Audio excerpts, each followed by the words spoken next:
Yeah, go for it. Okay, so we're down here today with Jam and Meme, someone I've been looking forward to interviewing for a while, and yeah, we're going to ask him a few questions. Okay, so Jam, how did all of this come about, your meme account? Well, it's one of those COVID stories. Everyone had quite a lot of spare time during COVID, and me was one of them.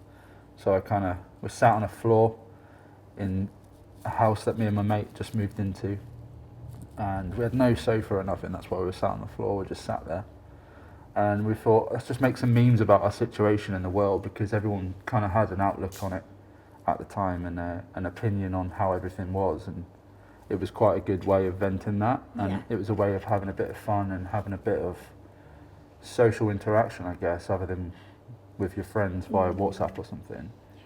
And we just started churning out memes that, usually they were quite sort of common thoughts, common jokes that everyone had heard before, and we just started putting them into an image or a meme format, and it just took off quite quickly. People, I guess it was the right time and place for something like that. And I'm still doing it now somehow, 5 years on. 5 years on now? Yeah. What would you say is the most surprising thing about you that people might not expect? I'm from Devon. No. Can you imagine? Bloody hell. That'd be a stinker. I was like, what am I going to say to that? No, It would be quite surprising. brilliant if you were, to be fair. I think maybe the reason I'm wearing a mask is because there's nothing that surprising about me, to be honest. So it adds a bit of intrigue. Kind of normal, yeah. Everyone's Yeah. like, oh, you Steve Heller, are you Kerner King? That was a big thing back in the day. I'm like, I wish I could say I was, but I'm not, just some guy, Love a bit of Kerner King. Surprising, I don't know. And so when you first decided you wanted to be anonymous, what was that decision process like? How did that come about? Well, I kind of grew up around the pages like Kerner King, who did like the YouTube page. Yeah. And Steve Heller, he did like the whole big Facebook thing. He's still doing it now. And they became sort of like local celebs. Mm-hmm. And when we got that first chance to do a live show, I just thought, I don't want to be seen. I don't want people knowing who I am. Yeah. And I didn't see a benefit in people knowing. Yeah. And I still don't, to be honest. There's no benefit in knowing who I am. So I think to keep that a secret, and so I can like live a completely normal life, and to be honest, say what I want to say without people knocking on my door or cornering me in the pub or something. That's quite a nice feeling. Yeah. And long may it continue. So do most people kind of around you know about the Jam and Meme identity, or is it a full-on secret? People know, like my immediate friends and family kind of know, but a lot of people think they know. Okay. And I get that vibe from a lot of people. Like if I go out into a town near me or whatever, like they'll look at me, and some might even bring it up. Really? Yeah, I'm giving it away a bit, but some girl from Penryn was out in Wadebridge, like I don't know when it was, months ago now. She came straight up to me. I never met her in my life. She's like, "You Jam and Meme?" I was like, "No." And I was wearing one of the prototype like Pard hoodies. I was like, "What a mistake that is." Straight up, and she's like, "Can I buy you a drink?" I'm like, no, honestly, I'm not Jam and Meme. And but some people think they know. Yeah. But she left kind of like, "Oh, that's not him." Right, so you can manage to convince her. Yeah, it's quite easy to convince people it's not. Yeah, it just seemed really underwhelmed. And to be honest, even if I said it is me, like they're not going to 100% believe it anyway, because there's been a lot of people pretending to be Jam and Meme, which I find hilarious. It's one of my favourite bits about it. Yeah. It's so good. Yeah. Wow. And I encourage people to do that because it makes it easier for me. And does it kind of make dating any more difficult than it might already be? Dating? Well, I had a successful date with it. Obviously, it's not the first thing I say to someone, but yeah, a while ago I went on a date and it was alright. A couple of dates in, I thought, maybe I'll bring it up, and she was like, "What's that? What is that?" Oh, she didn't know it. She didn't know. That's ideal, isn't it? So I showed her, and she didn't really laugh either. So I was like, but that was which is worse. Yeah, I was like, fair enough. Underwhelmed. Yeah, you up my game a bit. Yeah. Yeah. Worst critic. Yeah, it's not really a dating weapon for sure. Oh my god. We spoke about some of the sort of messages you get of people that that your memes like do really cheer them up or do like bring them out of maybe a rough time even. What are some of the messages you've received from people? Some people just love it, which I find really strange. Yeah. And, I think especially during COVID, like that is why it was so successful during that period, is because people weren't able to do a lot, see anyone or have a lot of interaction with anyone, and that was like an escape for some people. Like it was an escape for me. Like they were just on the other side of it, and I talk to everyone. Like if someone messages me, if it's just not mad in my DMs or whatever, I will just talk to everybody on the page. I'm not just one of those guys that doesn't do that. So you reply to people and kind of... Yeah, which I enjoy doing, and you'll speak to someone and they'll pop into your DMs like 6 months later with something or send you something. It's quite nice to have that kind of community behind it, which I really enjoy that. And if they get something from it, then brilliant. What's the weirdest DM you've ever received? I've had people wanting to go on dates with me and stuff. Really? What, just not knowing anything about Nothing you, at all. really, I had one recently actually. She just said like a time and place, and I was like, holy shit. Time and place? Yeah, genuine. Yeah. Wow. Yeah, honestly. Shit. Was there any part of you that wanted to go, or did you go? No, like part of me thinks that's like pretty ballsy, isn't it? Just kind of like it. It's like Love Is Blind, isn't it? Like big time. Yeah. Yeah. Wow. Yeah, strange. That is a weird one. God, and that always takes me by surprise, because like what have I done? Yeah, it's quite nice though, isn't it? Because I guess in a way it shows that the sort of image or the personality you've portrayed has been one that someone would want to go on a date with. Maybe. Maybe. There's a lot of people I can think of that maybe wouldn't get those messages. So. Yeah, maybe, but at the same time, it's quite a weird one, quite a weird personality to portray as well. So. Yeah. Who knows? Maybe they just want to come to a festival or something. Maybe. Maybe. Yeah. What did you say? Did you just say? I don't think I responded. Oh, fair. Yeah. At least they're getting a shout out now. Yeah. Respect. And so, for someone listening, the next person that says to you, like, meet at this place, this time, what is like what's your type? What's your like dream woman? So they can know. Cornish, I guess. Okay, Cornish. I don't know. I'm really not specific with anything. Kind of like my beer. Like I drink anything. And whatever. I'm not fussy. Okay. Yeah. You're gonna get a lot of DMs now. You reckon? That's not gonna help. Not fussy means everyone, does it? Yeah. And if you could go back and relive one day from your past, which day would you choose? Relive one day. That's a tough one, isn't it? Because I don't really have any regrets like that. I feel like I've come to terms with all the shit things that have happened. If they've been my fault or someone else's, I wouldn't. Like I was saying earlier, like take the shit thing, turn it into a good thing or a positive, or change yourself for the better. I wouldn't use it as that respect. But if it was a thing I had to sort of like enjoy again, that's a hard one. That's a really hard one. Probably like a day after I finished secondary school. One of those days. Yeah. Well, because I don't even know how it feels to have like zero responsibilities and be like a 17-year-old. Yeah. Like, can you imagine? Get your shirt signed. Yeah, like literally just go. I think that the last day of school I had, we kind of did the shirt sign and all that, and then went out to some field. And everyone just bought banger cars. Like I didn't, but a load of kids did. And we're just driving around this field in banger cars. Like, when would that ever happen? Yeah. Past the age of 20, like Yeah. it doesn't happen. Shit, yeah. And then you're just out until midnight, like every night or whatever, just doing the most stupid shit, and time flies by without you realising it. And then suddenly you just don't do that stuff anymore. Yeah. Probably something from then. It's weird, isn't it, that you never know when it was the last time you just were doing it, and then when you were it doing was just the something, last time. that was so weird. Like true carefree living. That was. Yeah. Asking my mum for 20 quid on Fridays so I could get hammered in the pub or something. Because 20 quid would get you hammered, wouldn't it? Yeah. Get me hammered today, yeah. but yeah. And if you could say a few words to that, like, teenage self of yours, maybe a couple of days after the last day of school, what would you say to him now?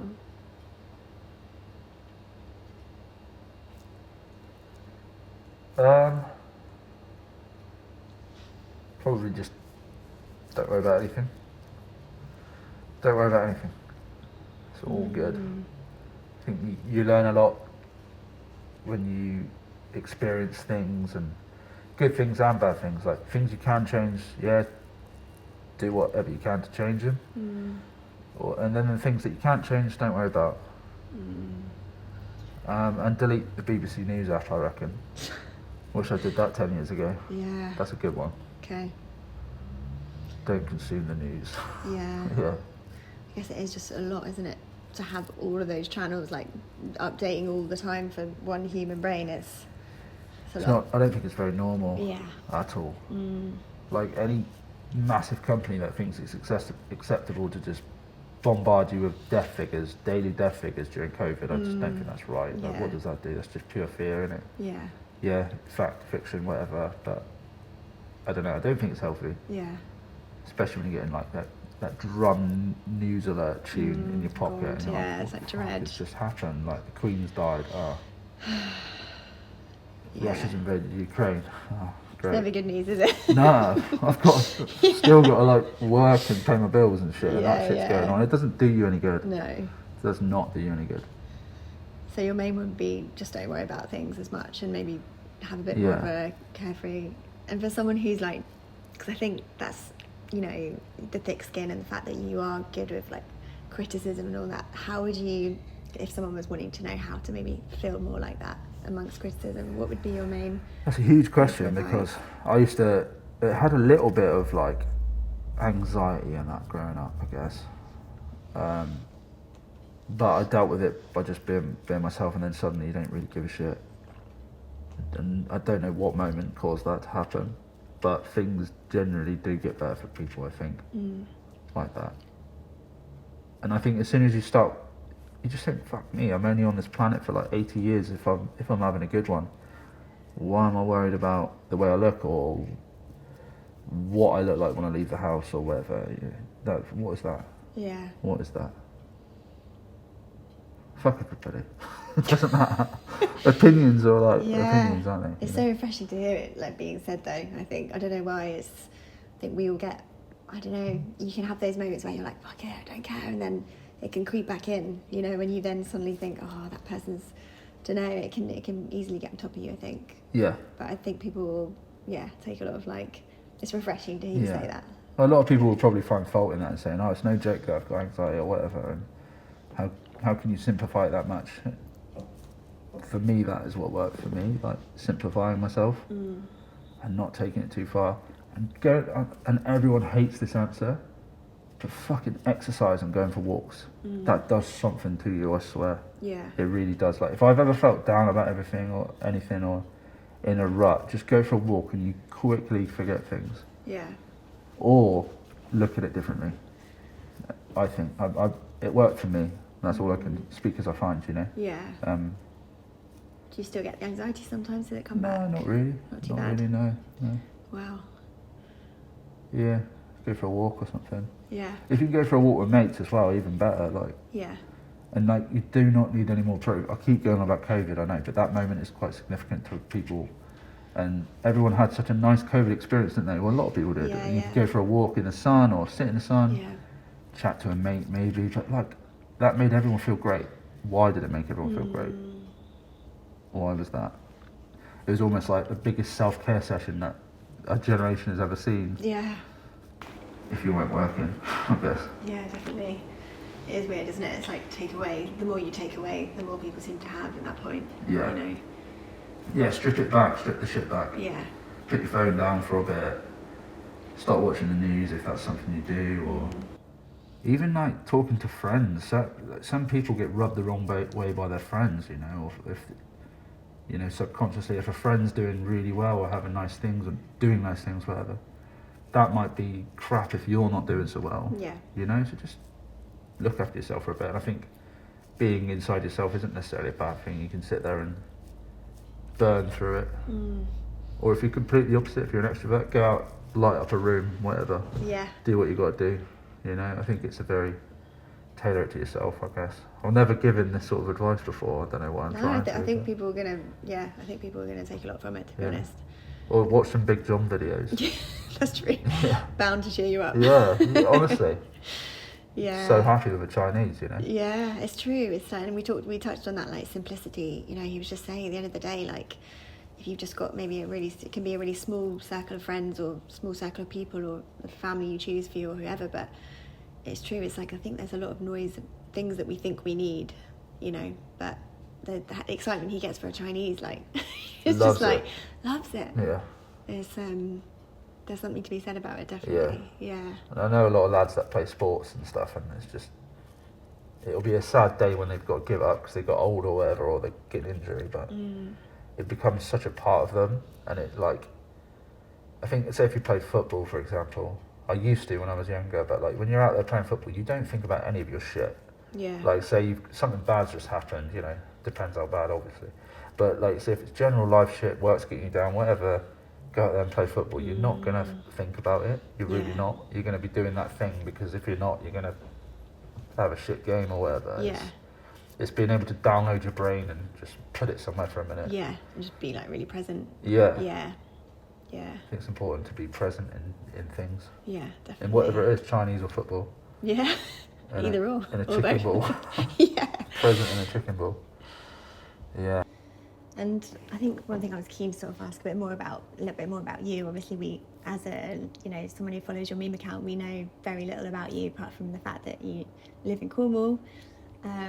Tell us a little bit about sort of your childhood and your upbringing and some of the atmospheres you were surrounded by. Yeah, so I had a pretty normal childhood. I mean, parents went through the normal bullshit that parents do and that, but I grew up in kind of like semi-rural Bodmin Wadebridge area, if that nails it down too good.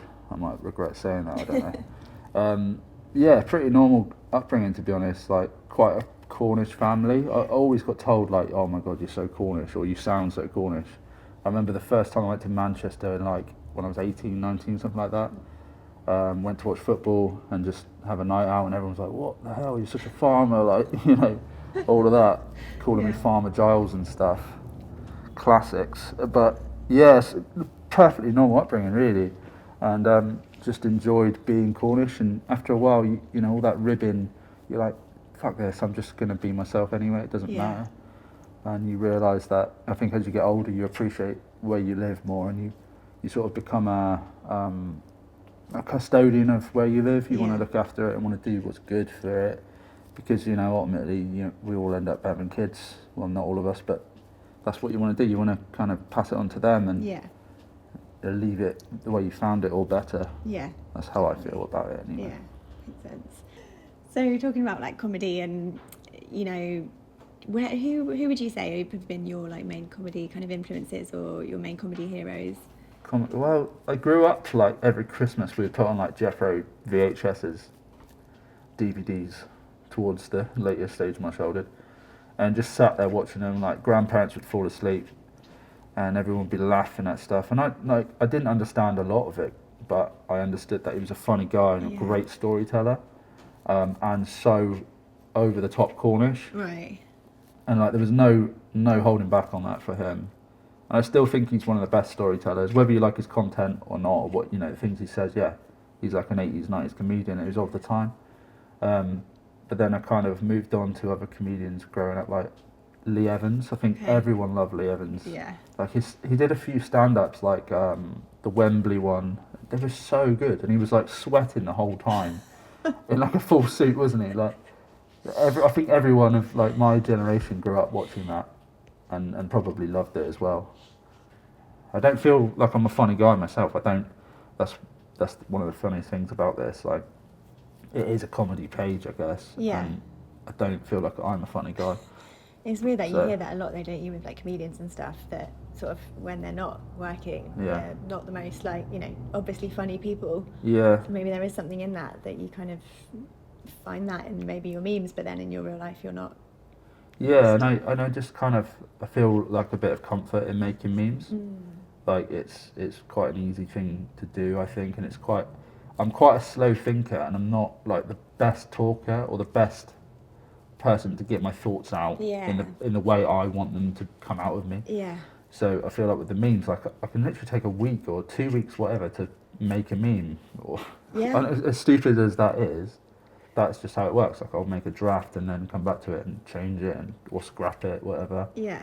But it's a way of me being able to process it slowly. Yeah.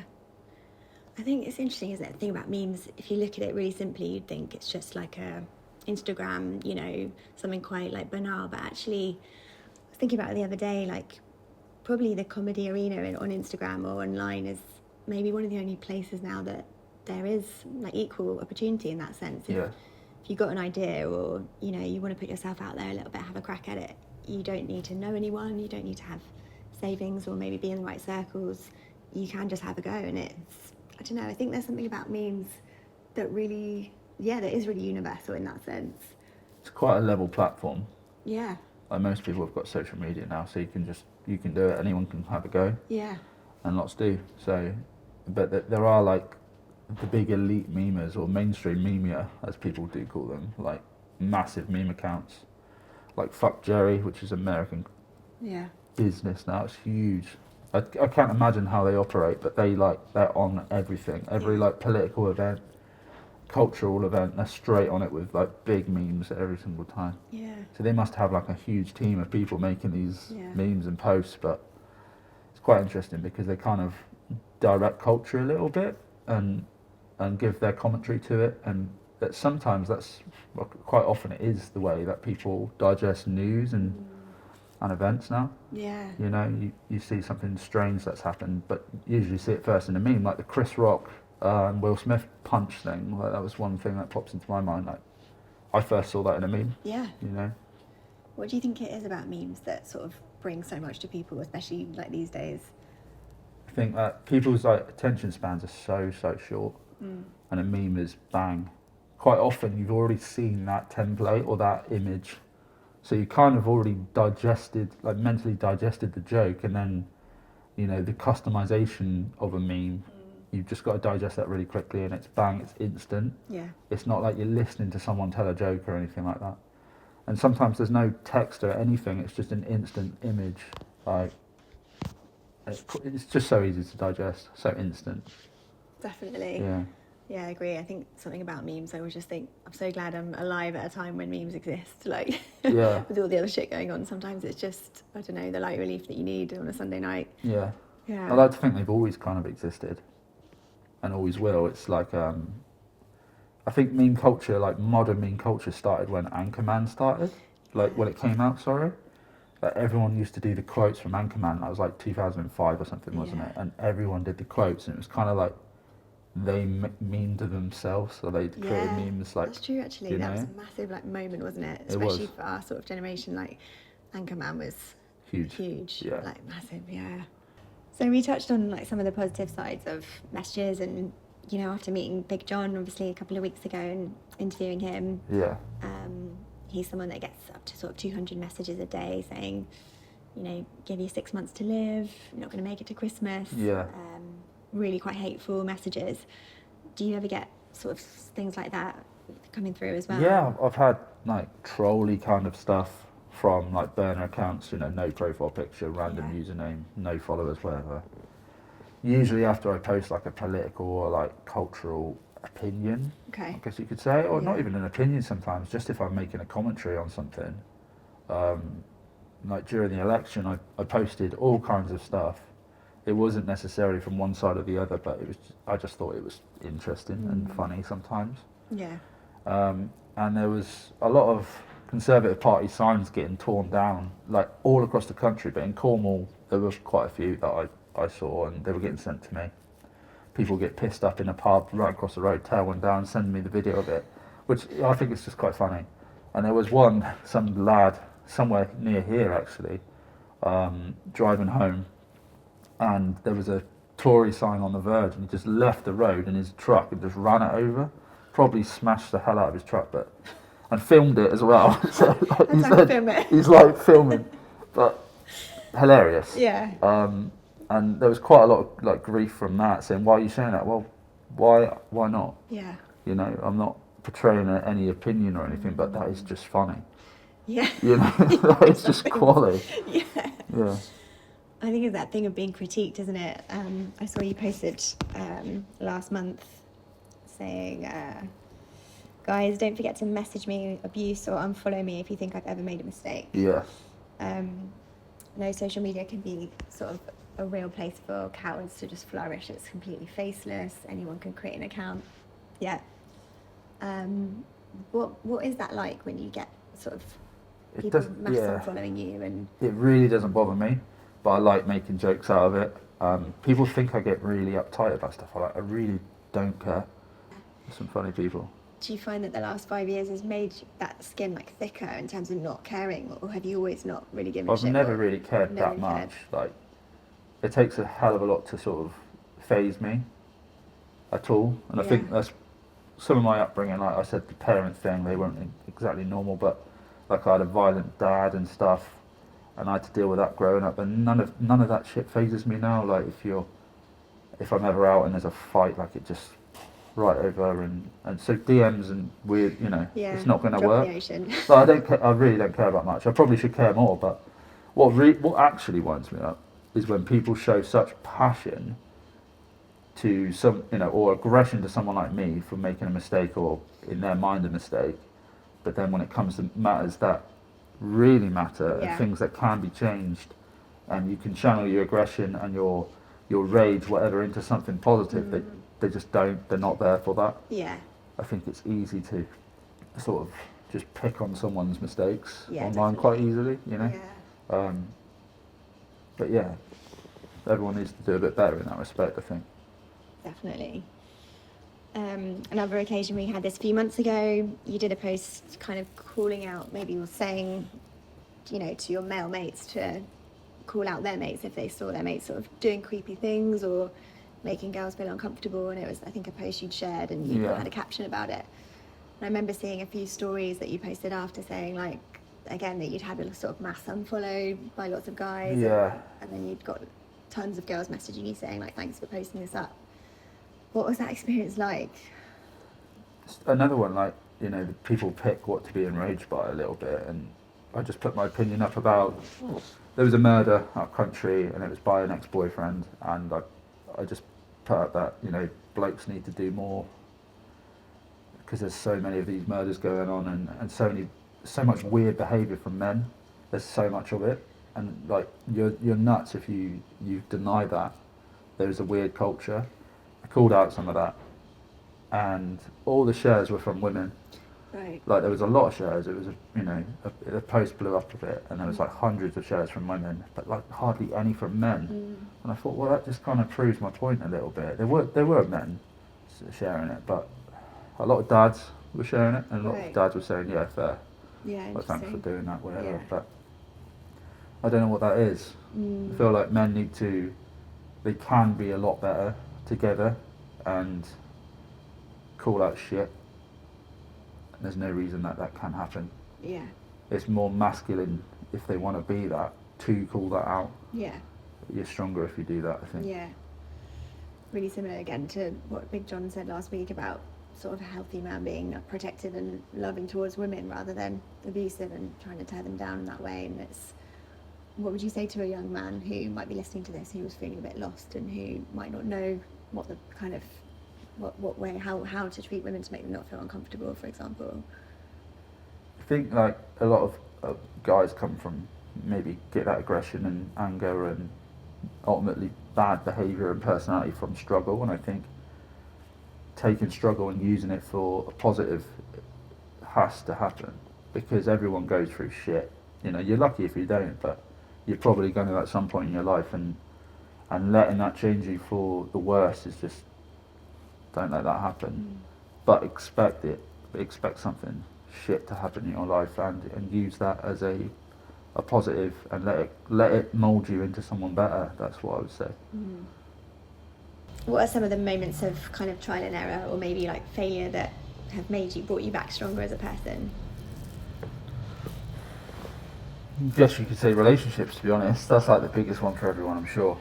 Like I've had some shitters and like some good ones, and then they didn't last, whatever, but I think that helps build you, and you always go in a different person, come out a different person as you went in. I think with relationships, you'll learn a lot about yourself, and that was, throughout my life, that's been a big one.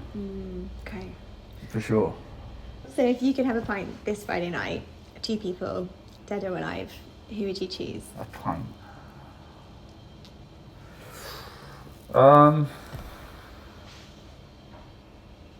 Probably like Kurt Cobain.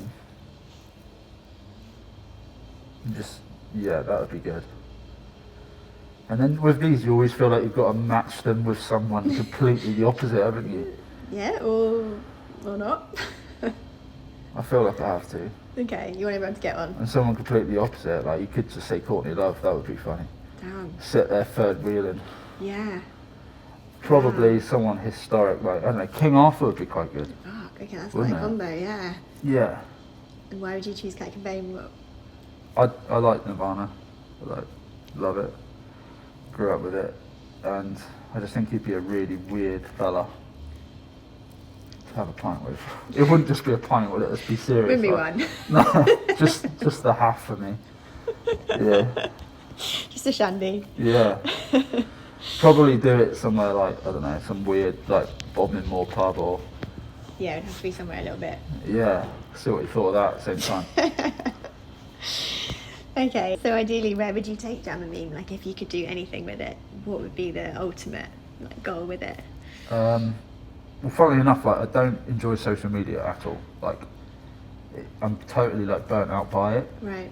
So I want to get away from that, and I want to try and turn it into a good thing for people, for, like, Cornish people.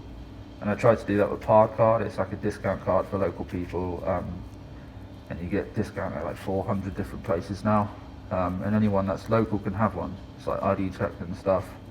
So that was one way of doing that, and taking it from just this, like a stupid meme page to a physical benefit. But ultimately, I think a festival would be good, because I feel like that's just the way it's going, or a one-night event. And obviously we've done the DJ sets and all of that, and the audience is there, I think, so we could probably do that. Just waiting for the moment and the right landowner, if any are watching or listening. Yeah. If someone's keen to do that, that'd be good fun. I think it'd be giving back to people. Try and make it a festival that we haven't got down here. You know, there's quite a lot of commercial-based festivals in Cornwall now that are sort of ran by the big names and international names quite often, and they've got huge corporate sponsorships and stuff, and like the Mass Ball hasn't got that. That's why it's so good, I think. Yeah. So to do something like ourselves like that, me and the other crew that do the DJ thing, I think that'd be great. Yeah. It'd be a lot of fun. Okay, well, if anyone's listening who wants to maybe facilitate that or help make it happen, get in touch. That'd be good. And you say so you sort of feel burnt out with social media. What part of it most like burns you out? Are there any parts that just sometimes make you think like, oh, I don't know if I can do this? I just feel like everyone's a content creator now, whether you're a carpenter or like a fucking surfer, whatever. That's not what you do anymore. That's just a part of what you are and what you do. Like if you're a hairdresser, you can't just cut hair. You've got to make reels about it. It's so exhausting. Not just to see people doing, but to consume as well. And you're like, shit, they got 50 likes on that. That reel probably took them all the afternoon of, cutting hair or something. Yeah. And I'm just like, oh God, is this what it is now? It's like everyone's at this like rat race of content creation, and they've got to try and float to the top to be seen and generate business, or have they? Or is that just what's socially kind of expected of them, because that's what everyone else is doing? I mean, that's one reason, but I do think it's just taking away, like, for me it took away a lot of good times when it sort of became big. Like when I first experienced any kind of social media, it's like getting home from school, logging on to MSN Messenger and all that, and like MySpace was big, and it was kind of quite innocent at that point. Like you could just talk to people. It's just not healthy. I can't see how it's healthy.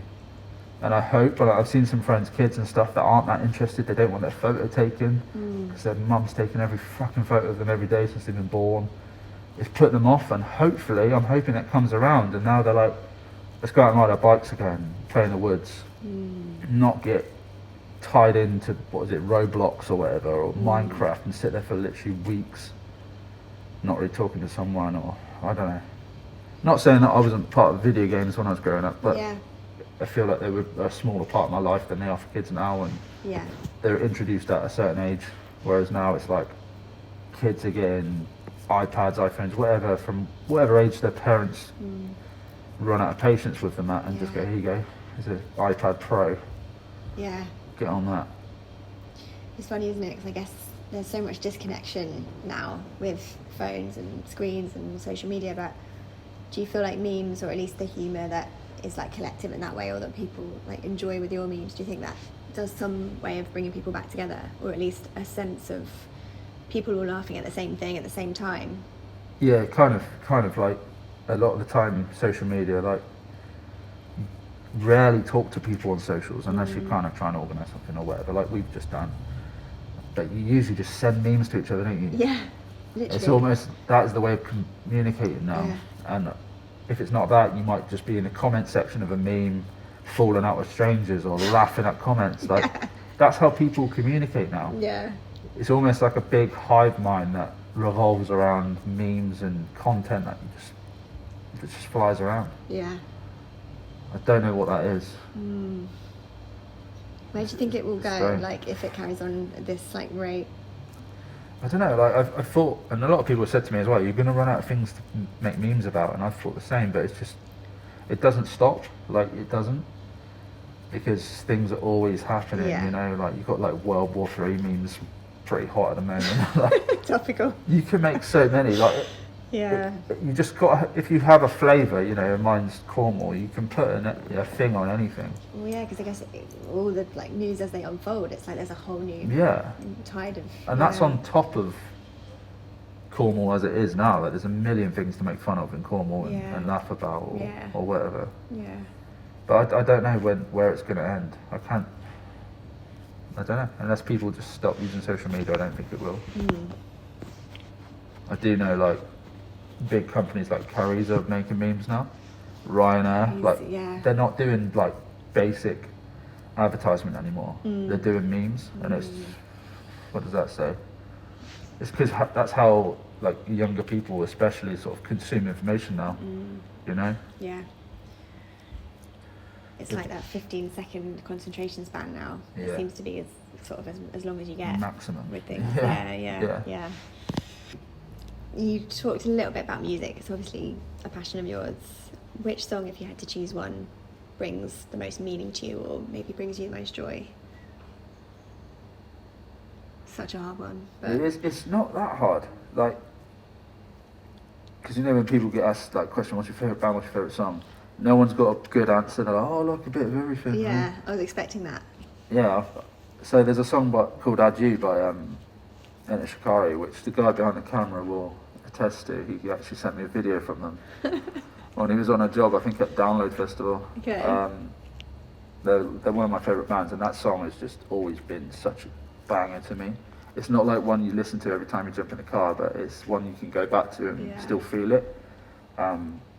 Came like, I don't know how old I was when that came out, teenager, late teens, whatever. And they were a band that were doing like, Ennett Shikari were doing gigs in like Bodmin Leisure Centre and like Falmouth Pavilions and like Wadebridge Town Hall. Wow. And now they're like Alexandra Palace, Yeah. Wembley Arena, that kind of level. So you kind of feel like you grew up with that band, just like your parents grew up with Rod Stewart or something. Yeah. And yeah, that's kind of like Maggie May for my parents, if you know what I mean, Rod Stewart tune. But that's my tune for sure. Funeral song. Yeah, I don't know if it would be. I feel like it's too good for that. Don't want to ruin it. Oh. Yeah.